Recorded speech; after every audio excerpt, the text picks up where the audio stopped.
सुनहरा प्रभात हो चुका था और विद्याधर पहुंच गए हैं जयपुर। जयपुर के समीप खानिया में विराजे थे आचार्य देशभूषण जी। प्रातः वहां पर पहुंचकर विनम्र भाव से नमोस्तु निवेदित कर संग में रहने का अनुरोध कर चरणों में यशस्वी तेजस्वी मुख को देख आचार्य श्री सोच में पड़ गए।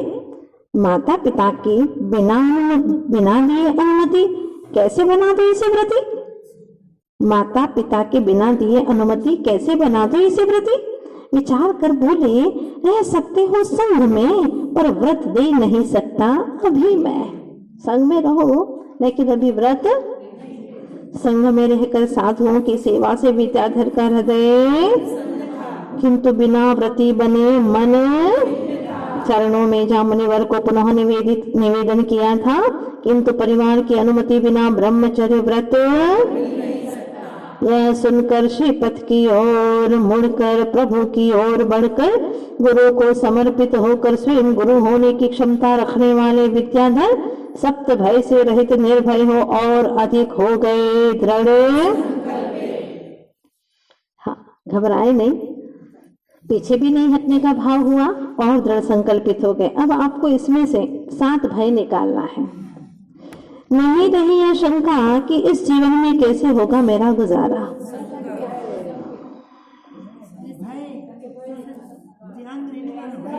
अरे अभी नहीं, धीरे धीरे निकालिए।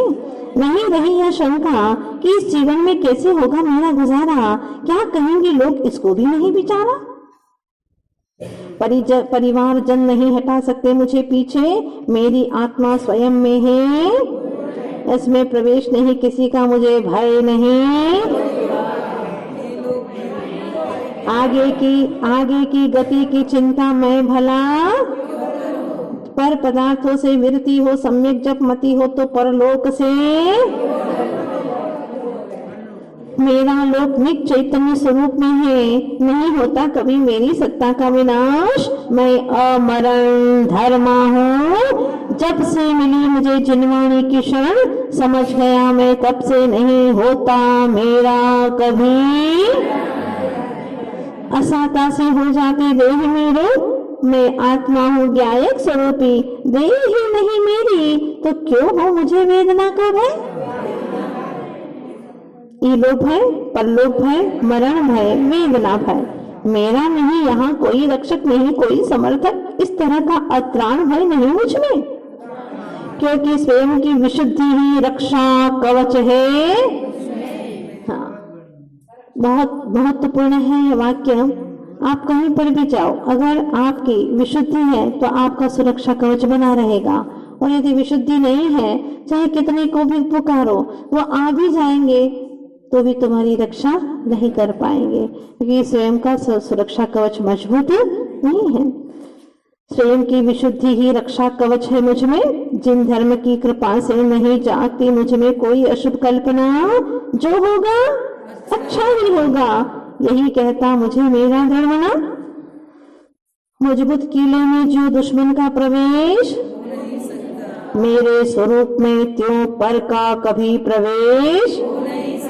हाँ, किले में तो कदाचित दुश्मन का प्रवेश हो भी जाता है, चाहे कितना ही मजबूत हो, फिर भी हो सकता है कदाचित पाप कर्म के उदय से, लेकिन मेरे स्वरूप में पर का कभी प्रवेश। फिर क्या छिपाऊं, क्यों छिपाऊं, छिपाने योग्य कुछ नहीं मुझ में, अगुप्ती भय रहा नहीं, अकस्मात कुछ होता नहीं। अकस्मात लोग कहते हैं ना, अरे अकस्मात ऐसा हो गया, अकस्मात कुछ होता है क्या? उसमें बैग लेके गए, अब बैग लेके गए पता नहीं चला घर के लोग, इसमें तो दिखाया। हाँ, तो बैग लेकर के गए, किसी को पता इसलिए नहीं चला कि सोए हुए थे।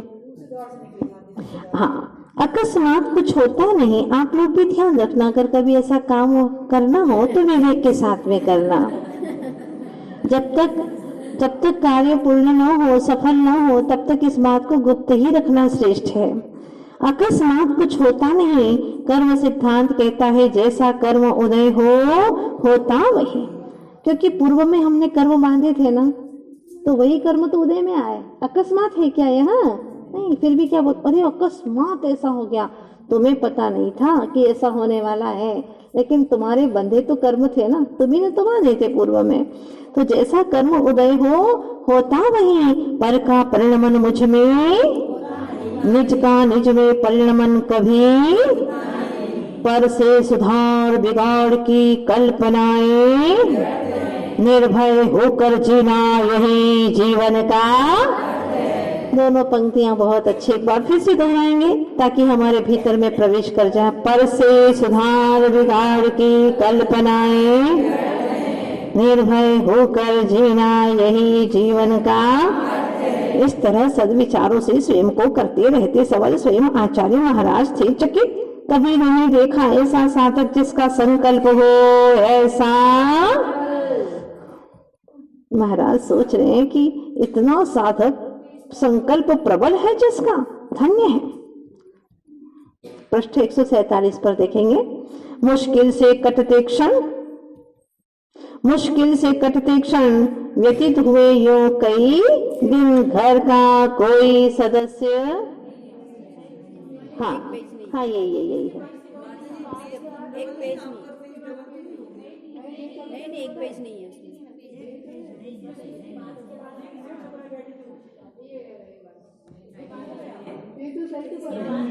हाँ यही जीवन का अर्थ है। इस तरह चलिएगा, कोई बात नहीं। मुश्किल से कटते क्षण व्यतीत हुए यूं कई दिन, घर का कोई सदस्य अच्छे से भोजन। हाँ, घर की क्या स्थिति है जरा सदलगाइए। घर से अच्छे से कोई भोजन नहीं कर रहा, माता पिता का तो क्या हाल हो रहा। जीवन में कभी नहीं बीता ऐसा काल, हर पल खुशहाली थी जिस आंगन में, वहीं सबके मुख से निकल रही। सिर जितना है उतना बोलिएगा। सिर झुकाए बैठे थे कुर्सी पर मल्लप्पा जी घर के बाहर।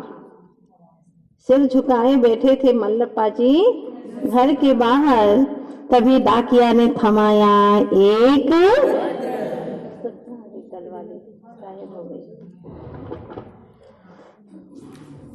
तभी डाकिया ने थमाया एक पत्र, आया था कहाँ से? जयपुर से।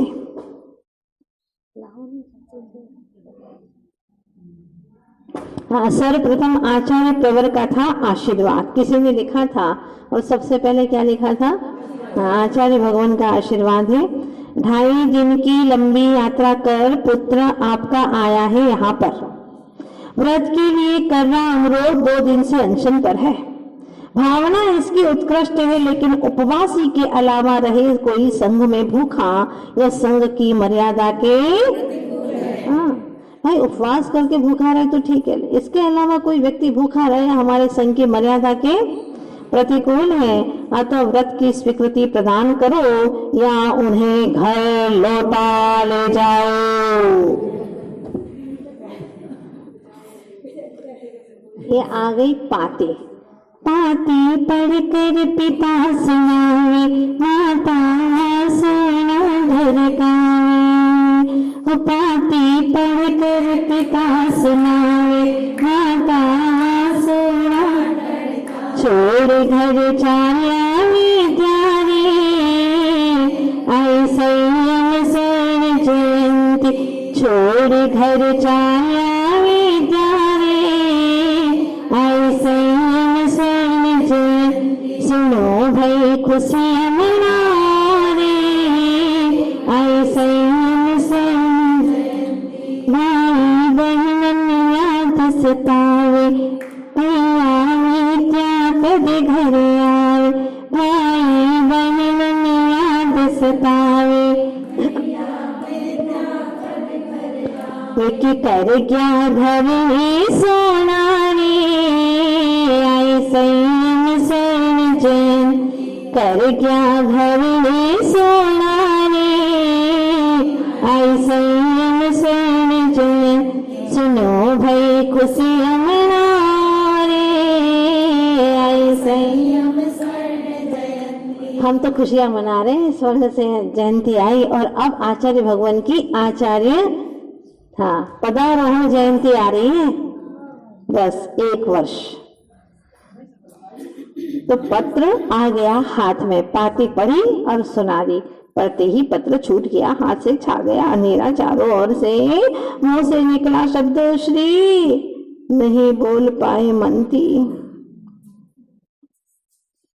मुंह से निकला शब्द श्री, नहीं बोल पाए मनती। मोहाविष्ट थी जो मती, मोहाविष्ट थी जो मती। परिवार आ गया सारा। कहिए ना क्या आया समाचार विद्या का। उतावले हो पूछने लगे। तभी रुंधे कंठ से बोले, भोला सा विद्या हो जाएगा ऐसा कठोर, सदरगाह से निकल जाएगा इतनी दूर जयपुर। सोचा नहीं था, कानों कान किसी को पता न चले, कहीं माँ जाने न दे, पिता टोक न दे, इसलिए कुछ बोला नहीं था, हृदय का रहस्य खोला नहीं था। बेटा तूने अच्छा नहीं किया, महकती फुलवारी को क्यों उजाड़ कर कहकर घर के अंदर जा बैठ गए। किम कर्तव्य विमूढ़ हो गंभीरता से बोले, महावीर आप चिंता न करें पिताजी, आप चिंता बिल्कुल न करें पिताजी, लौटा कर लाऊंगा अवश्य उन्हें। भूखी प्यासी माँ की वेदना अवश्य समझेंगे वे, हम सबकी व्यथा कथा सुन हृदय से पिघलेंगे वे। किंतु भ्रातृ प्रेम में डूबे महावीर समझ नहीं पाए कि सागर तक सरकती सरिता को लौटाया, सागर तक सरकती सरिता को लौटाया, उदित होते सूरज को कभी साथ में ले एक साथी को जिनकी हर बात मानते थे वो चल दिए जयपुर की ओर। तरह तरह के विचारों की तरंगे उठती और समाती, स्वयं में कुछ नहीं दिख रहा था विद्या के सिवा उन्हें। राह में भी हरा दिया आज, बहुत लंबा लग रहा, जितना पार करते उतना ही लंबा लगता। मन थका थका सा कहता, कब दिखेंगे वे, कब दिखेंगे वे, जाकर क्या कहूँगा, कैसे समझाऊंगा उन्हें।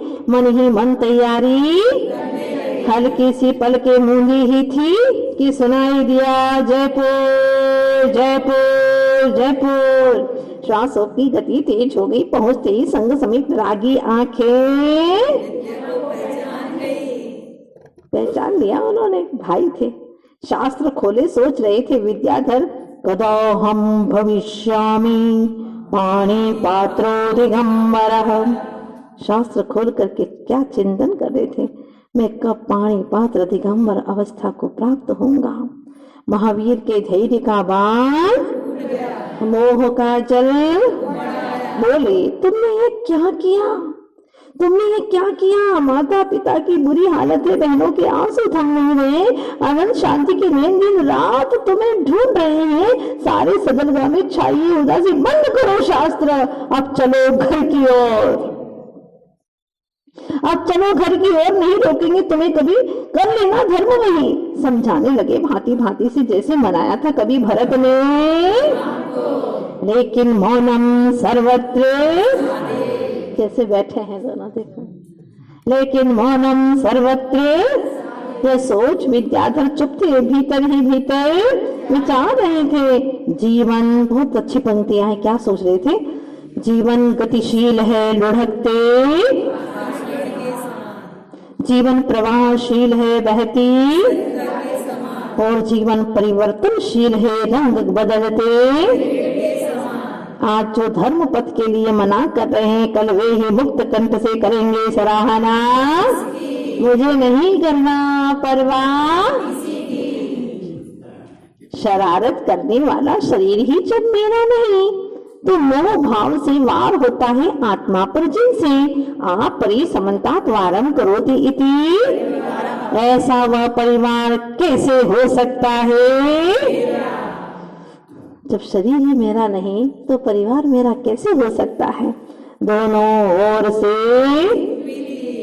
तभी ज्ञान धारा की एक लहर बोली मंद स्वर में, 3 प्रकार की होती है आंखें।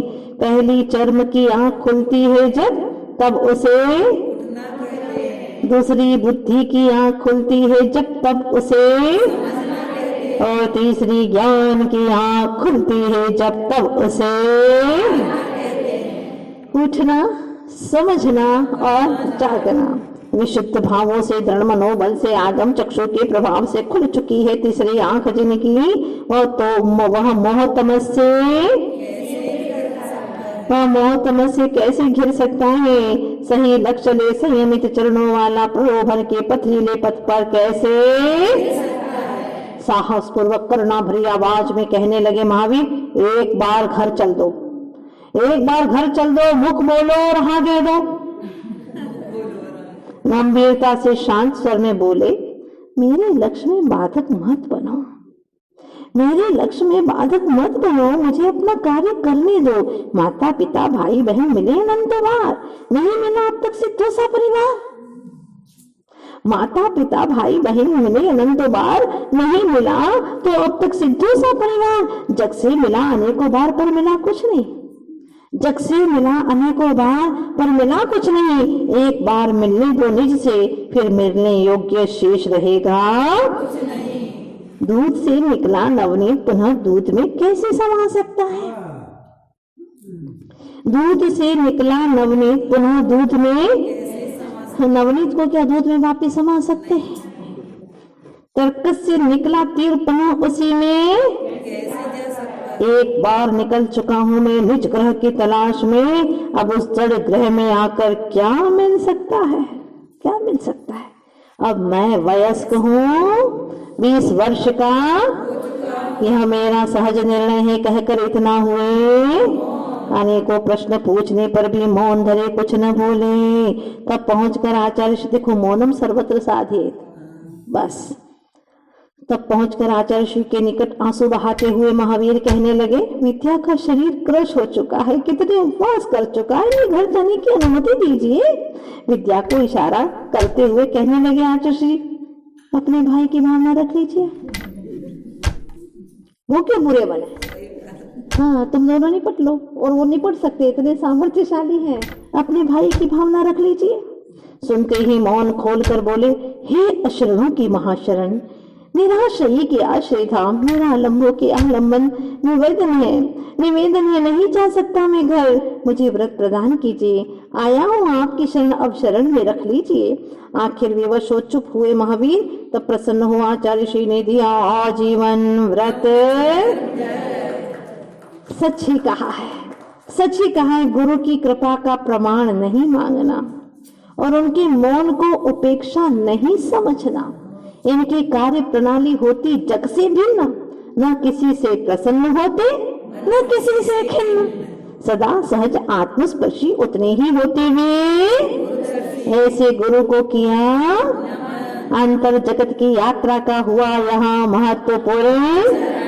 अब देखो पहले खंड में क्या पढ़ा था, पूर्व में किया जो धर्म बीज का वपन, उग आए हैं अब यहाँ ज्ञान के।